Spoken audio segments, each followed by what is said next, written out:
Fala galera, vamos para mais uma aula, a última aula da sequência de modalidades de transportes. Finalmente chegamos ao final desse conteúdo, onde falaremos sobre os modais de transporte aéreo e dutoviário, ok? Então, se você ainda não assistiu as demais aulas, vai estar aqui o card para vocês assistirem, ok?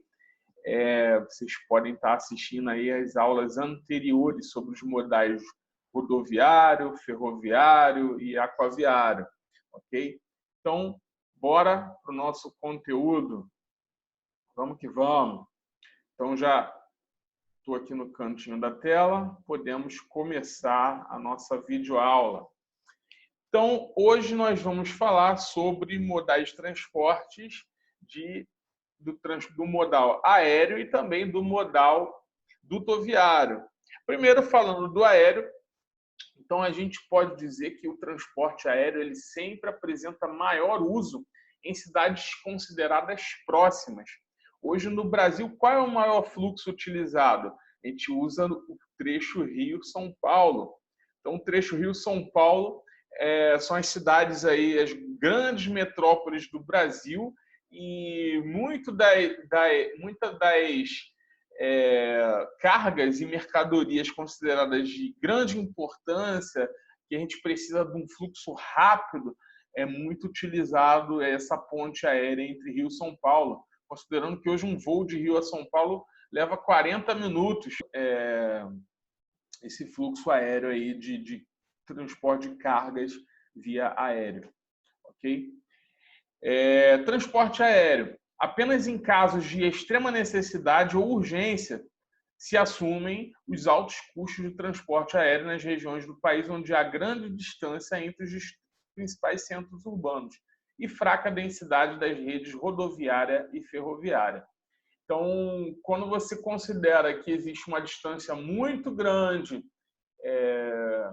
para que se leve uma carga de um ponto ao outro, se considera uma extrema necessidade usar esse transporte devido ao preço elevado.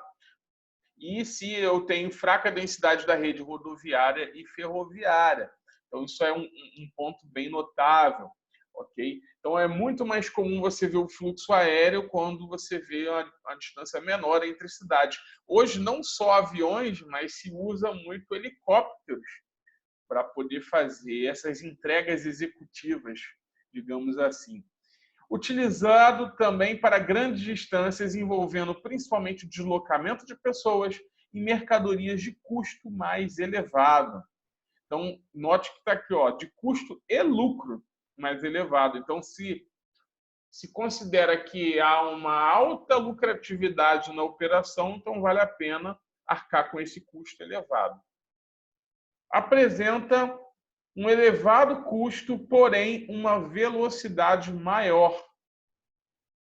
Então, é um custo elevado, mas se for considerar a questão da velocidade, né? Então compensa. Principais vantagens do modal de transporte. Então, obviamente, o aéreo tem muitas vantagens, né? A agilidade da operação, a segurança. Então, é o mais rápido para transportar passageiros a médias e grandes distâncias, isso a gente sabe, né? Em relação a pessoas. A grande liberdade de movimento das pessoas também dentro de um avião. É um dos mais seguros e cômodos meios de transporte do mundo, isso não temos dúvidas. A taxa de acidente aéreo, ela comparada à taxa de mortalidade de acidentes rodoviário, ferroviário e outros modais é muito maior em relação ao aéreo, ok? Ah, professor, mas aí se o avião cair, morre todo mundo. Mas aí vai cair um avião a cada 6 meses. Praticamente é essa taxa, que é muito pequena. Então, um avião aí, um grande Boeing, o máximo de pessoas que morreriam 300 pessoas. Vai ver em 6 meses quantas pessoas morrem em acidente de trânsito rodoviário, por exemplo. Não dá para comparar. É o mais adequado para o transporte de mercadorias de alto valor. Então, um mercado aí de pessoas, né, bem ricas. Por exemplo, diamantes, instrumentos de ótica, produtos farmacêuticos, etc. Mercadorias altamente perecíveis, frutas, flores, ok? Que frutas seriam essas? Né? Frutas bem mais exóticas, excêntricas, né? Frutas importadas. Então, é uma mercadoria, muitas vezes, diferenciada. Então, ela vai via aérea. Por exemplo, alguém que é rico, que quer no casamento uma flor que não é típica daqui do Brasil, uma flor típica de Israel, por exemplo. Então, esse tipo de mercado ele existe para pessoas com um poder aquisitivo maior, ok?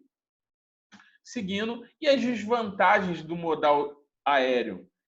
Primeiro, ela tem uma elevada poluição atmosférica devido à emissão do dióxido de carbono. Então, o avião ele é, sim, um veículo muito poluente do ar, ok? Então, ele tem elevada poluição atmosférica. Forte consumidor de espaço, devido à construção das infraestruturas adequadas em solo.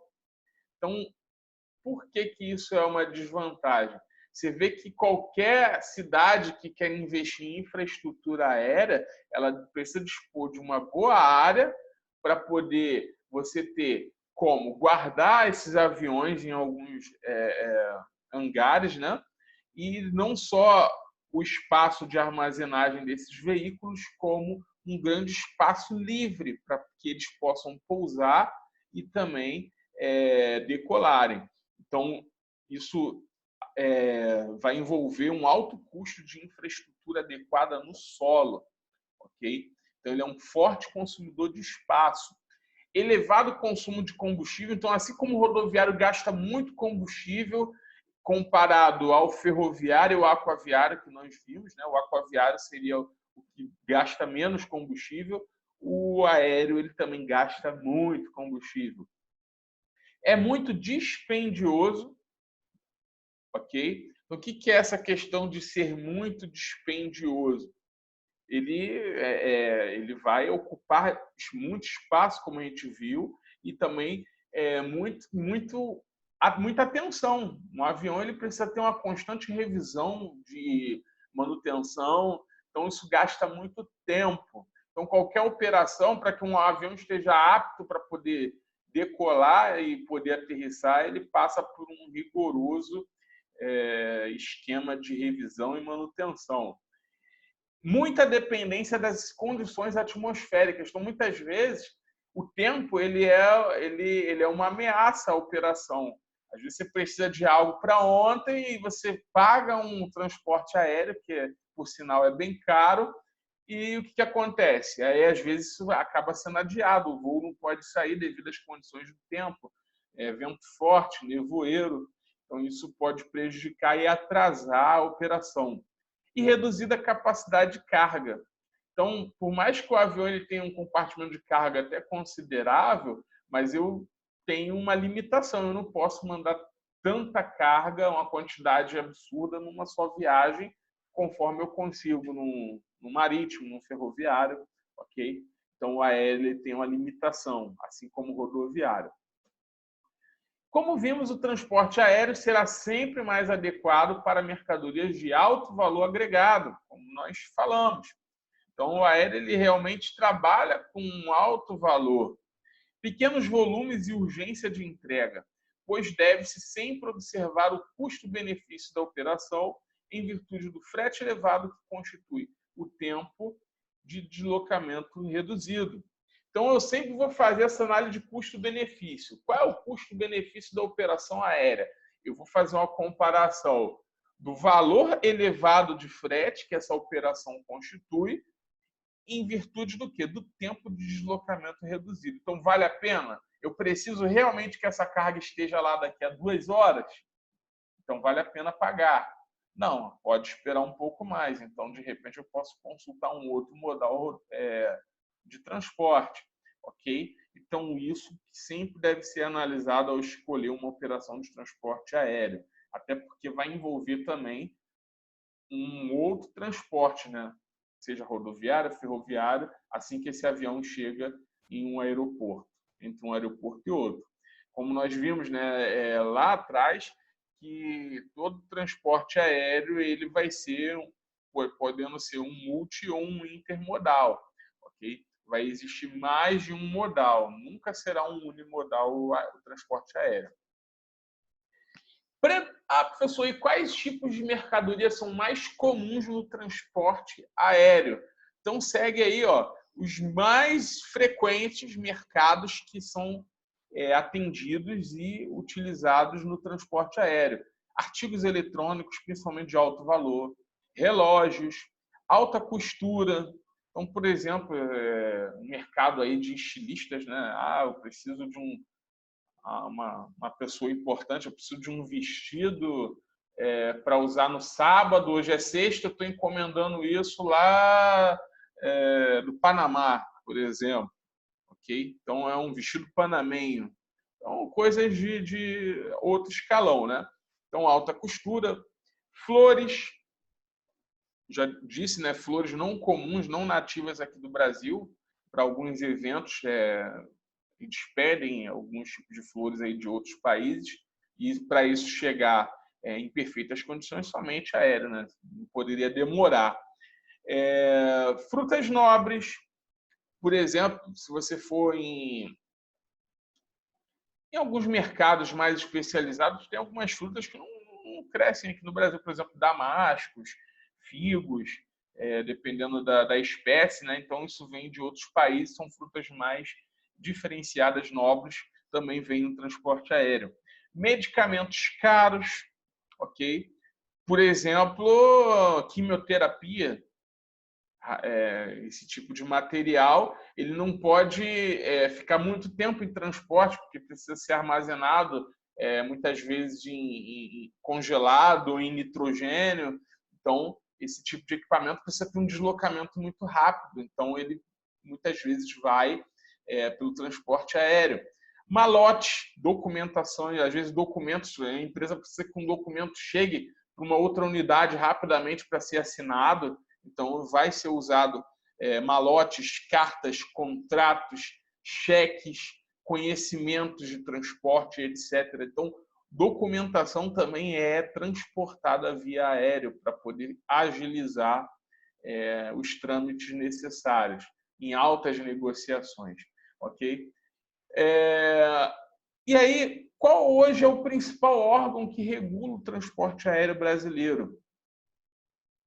Não, na verdade, o principal órgão regulador de transporte aéreo internacional, a gente pode dizer que é o órgão IATA, o International Air Transport Association, ok? Então, ou seja, é a Associação de Transporte Aéreo Internacional. Então, na nossa tradução, ele inverte toda essa ordem, né? Eu começo de Associação de Transporte Aéreo Internacional. No Brasil, o órgão regulador é o Departamento de Aviação Civil, o famoso DAC, do Comando da Aeronáutica, que responde ao principal órgão IATA. Okay? Então, ou seja, o órgão que responde para o aéreo internacional, o IATA, é o DAC brasileiro, do Comando da Aeronáutica. A seguir, vejamos alguns dados do transporte aéreo no Brasil. A gente vai ver alguns dados aqui e analisar.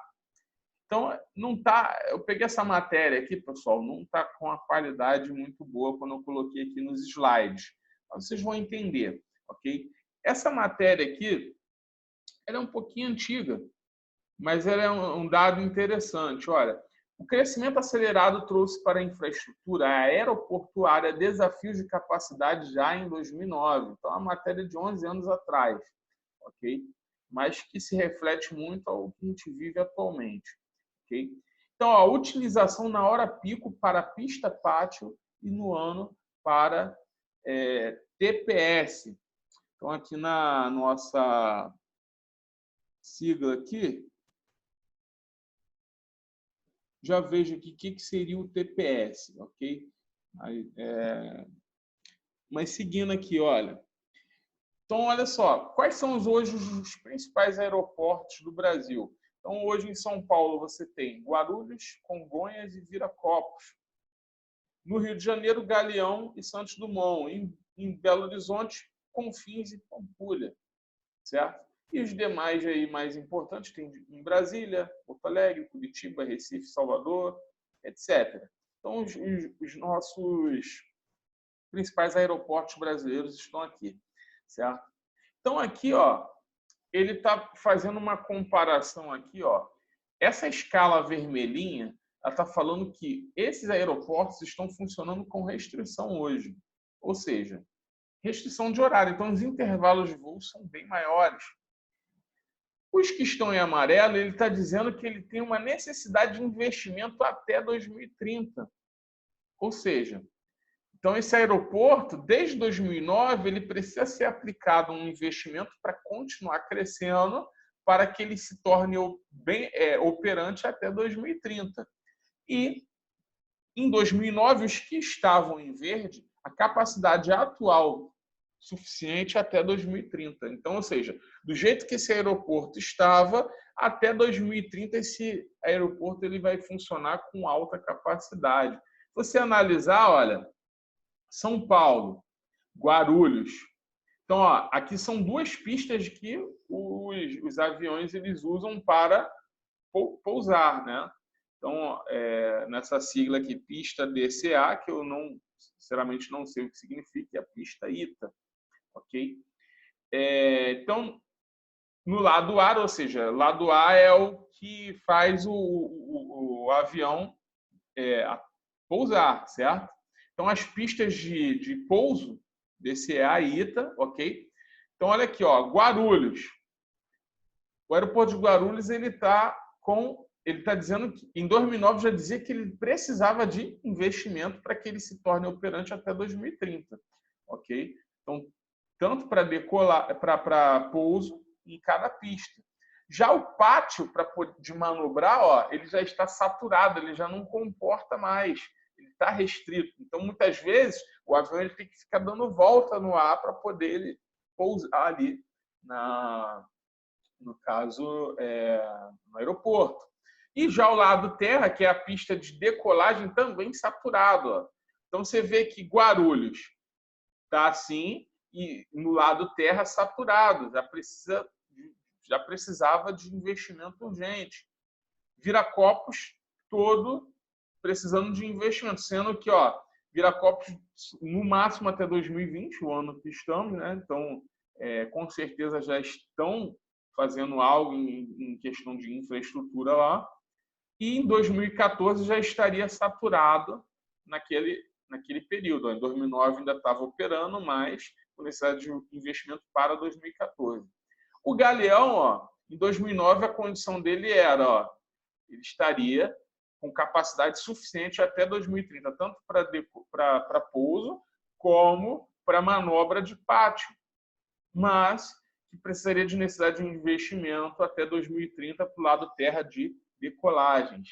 E o Santos Dumont por aí. Então, tem várias análises aqui para vocês verem, certo? Mas falando de Rio e São Paulo, que são os principais, você vê que o Galeão, ele naquele tempo já era um dos melhores aeroportos em termos de estrutura.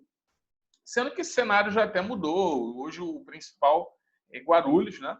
Então, Guarulhos ele já teve uma infraestrutura, principalmente quando aconteceu aí os eventos de Copa do Mundo, de Olimpíadas, foi ampliado e a capacidade ela foi melhorada, ok? Então, ou seja, você vê que há uma necessidade muito grande.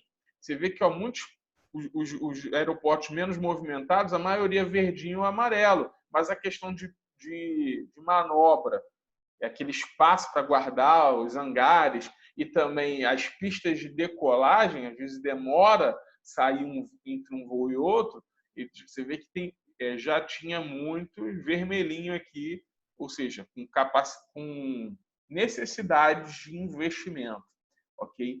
Então, como vocês veem, o transporte aéreo brasileiro ainda tem muito que melhorar. Já tinha muito que melhorar em 2009, já teve algumas melhorias, mas ainda há muito que melhorar na previsão até 2030. certo? Então, a gente fecha essa questão do aéreo e vamos falar do transporte dutoviário, ok? Que é um importante elo entre as indústrias petroquímicas. Então, a Transpetro, hoje, a subsidiária da Petrobras, é uma das principais responsáveis pelo transporte dutoviário brasileiro, operando mais de 14 mil quilômetros de oleodutos e gasodutos no país. Então, vocês têm noção? Você pega o Brasil todo, vocês viram que o dutoviário é apenas 4% responsável pelo transporte, né? Então, você vê aí que, nossa, 14 mil quilômetros de oleodutos e gasodutos é muita quilometragem, ok? Então, você tem muita quilometragem de oleodutos e gasodutos no país, certo? Então, a Transpetro é o principal órgão brasileiro responsável por esse transporte. A companhia ela transporta gás, petróleo, derivados aos 4 cantos do Brasil, principalmente as regiões Sudeste, Nordeste e Sul. Então, hoje, as principais regiões abastecidas com dutos principalmente as regiões brasileiras que têm regiões litorâneas. Então, você pega o Nordeste, o Sudeste e o Sul, que temos aí a costa atlântica, certo? Além da Petrobras, sua principal cliente, a Transpetro, presta serviço a diversas distribuidoras e à indústria petroquímica. Esse modal utiliza a força de gravidade. Então, como a força de gravidade? Geralmente, a tubulação ela vai ter um caimento onde o produto ele vai deslizar por si só devido à gravidade, ou por pressão mecânica, por bombeamento. Então, vai ter uma bomba que vai bombear esse produto por meio dos dutos para o transporte de granéis. Ele é relativamente barato após o alto investimento da construção dessa infraestrutura. Então, a gente tem 2 pontos a considerar. Ele é caro para você construir a estrutura, mas depois que ela está lá, filho, ela é muito barata para poder manter isso funcionando. Ok? Então, é barato o transporte depois que pronto, depois que investido. No Brasil, os principais e mais extensos dutos existentes são: primeiro, gasoduto Brasil-Bolívia. Então, existe um gasoduto que liga o Brasil à Bolívia de aproximadamente 2.000 quilômetros de extensão, onde passa gás natural, o famoso GNV. Os minerodutos da empresa Samarco, que, infelizmente, nos dias atuais, mais atuais, provocou aí diversos acidentes, aí, catástrofes, né, que todos conhecem, mas que é ainda uma das principais empresas mineradoras no Brasil e que é uma das pioneiras no transporte dutoviário de mineroduto. Oleodutos de petróleo bruto e de derivados das refinarias, combustíveis, gasolina, diesel, querosene, ok? Tudo isso aí por oleodutos. Então, o gasoduto para gás, mineroduto para minérios e oleoduto para óleos, lubrificantes e combustíveis, ok? O transporte dutoviário ele abrange todas as partes constituintes de uma instalação física, através da qual os líquidos de petróleo e seus derivados ou gases, como gás natural, dióxido de carbono, são transportados. O transporte tubular é o tipo de transporte mais seguro e eficiente no que se refere ao transporte de petróleo bruto e gás natural, desde que os campos,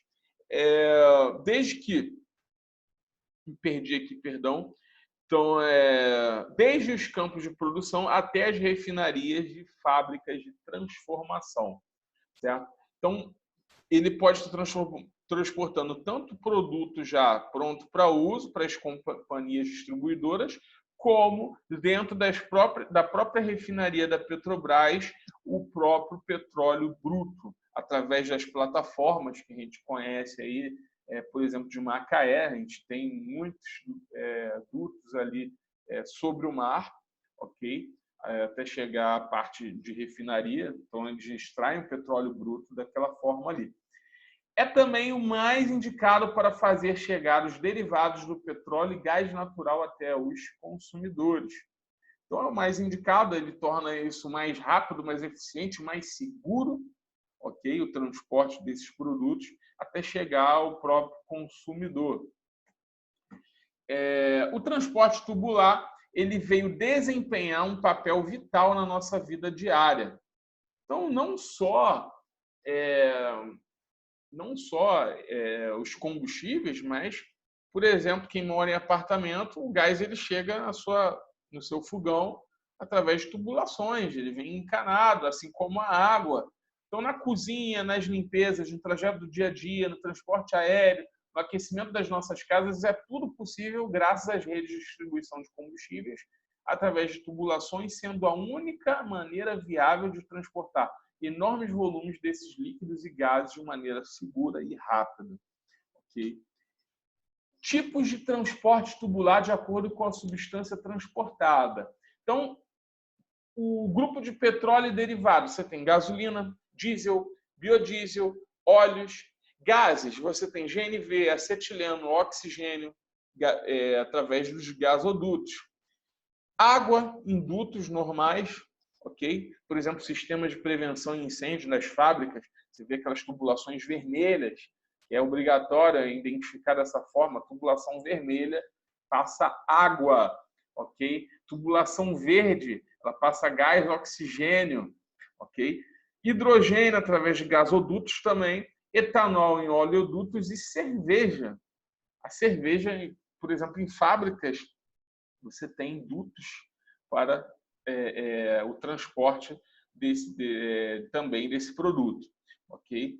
Então, é muito comum o uso de dutos, não só desses combustíveis, água e gases, mas até mesmo produtos como cerveja, vinho, leite, em fábricas, por exemplo, que fazem a pasteurização desses leites, né?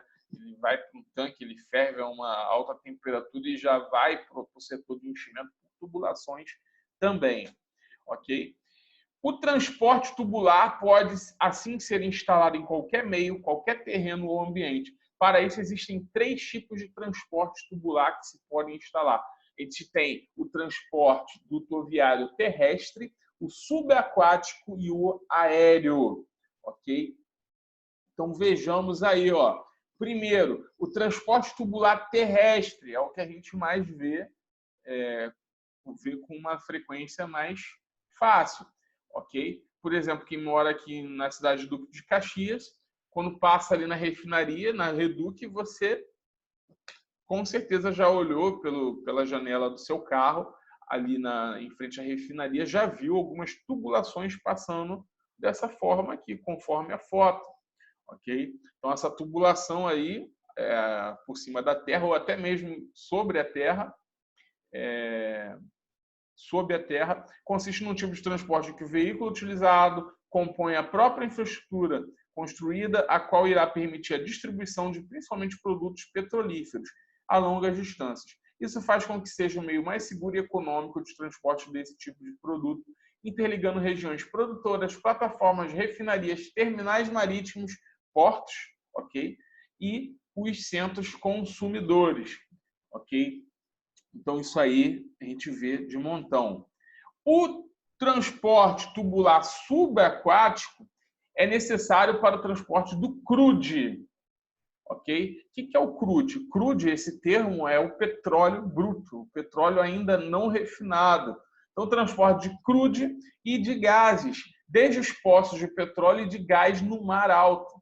Então, em alto mar, muitas vezes essa tubulação ela vem via subaquática, de alto mar até o transporte tubular terrestre, que posteriormente transporta os produtos para as refinarias ou outras instalações. Eles são bem mais caros, então é muito mais caro você construir um transporte tubular subaquático do que o terrestre, devido às dificuldades, né?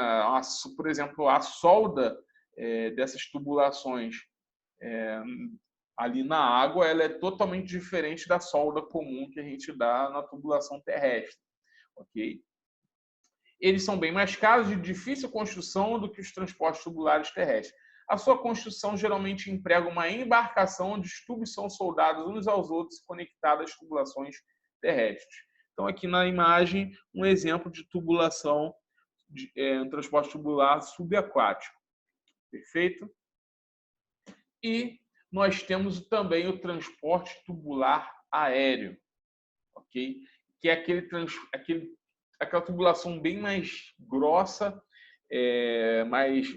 com um diâmetro maior e que ela fica bem suspensa em relação à água, conforme a imagem que nós vemos aqui. Então, aqui um exemplo de transporte tubular aéreo. Então, ele é concebido para suspender tubulações de largo diâmetro entre um determinado número de torres espaçadas entre si, entre todos os tipos de terreno e em quaisquer climas.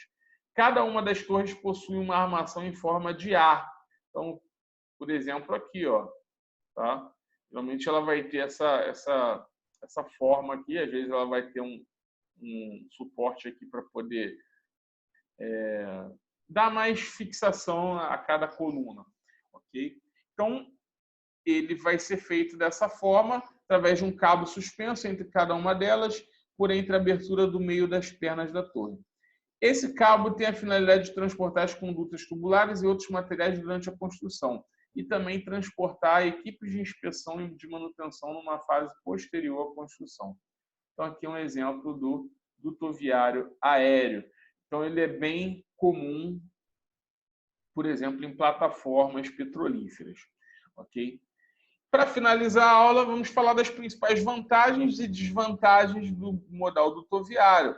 Vantagens é que, uma vez que você constrói, ele tem uma longa vida útil, uma longa durabilidade, essas estruturas tubulares, necessita de pouquíssima manutenção, baixa mão de obra, você não precisa de tanta gente trabalhando, rápida, é um transporte muito rápido, funciona ponto a ponto para líquidos ou gases. Hoje, por exemplo, você vê que esse modal, cada dia que passa, cada ano que passa, eles vão trazendo novidades no mercado a respeito de válvulas, bombas que têm uma vazão maior para que esse líquido ele circule mais rapidamente nesses dutos.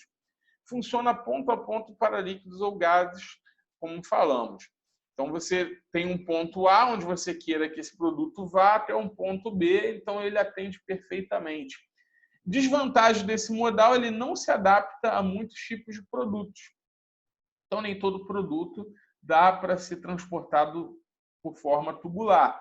E um investimento inicial muito elevado, principalmente se for para o lado subaquático ou aéreo. Ok? E quais as melhorias possíveis para o modal dutoviário? Tem muito que melhorar? Com certeza. Sistema de construção por módulos e mais rápidos, porque para você fazer toda uma infraestrutura, principalmente subaquática, é bem demorado, é bem oneroso, é bem caro. Ok? Então, investir em tecnologias que auxiliem a agilizar essa construção iria também melhorar muito o aumento desse modal. E sistemas de controle e observação de avarias. Porque, pensa só, um gasoduto Brasil-Bolívia, de 14 mil quilômetros, você de repente descobre que tem uma falha, tem um vazamento, então, muitas vezes, você prever isso, ou então evitar que isso aconteça, é difícil, devido à grande extensão dessa tubulação. Então, você criar algum tipo de sistema para controlar e saber, tá diminuindo a pressão em tal ponto, para você ir lá fazer uma manutenção antes que tenha uma avaria. Isso é algo que eles ainda estão pensando muito em como melhorar. É claro que existem manômetros, termômetros, muitos equipamentos que auxiliam nesse trabalho, mas ainda sabe-se que tem muito a melhorar para poder ter informações mais assertivas para controle da manutenção desses dutos. Ok? Então, pessoal, finalizamos Mais uma aula de modalidades, a nossa última da sequência. Se você gostou desse trabalho até aqui, eu te peço, me dá um joinha aí no vídeo, curta, se inscreva no canal se você ainda não se inscreveu, ok? Foi um prazer chegarmos até aqui nessa disciplina.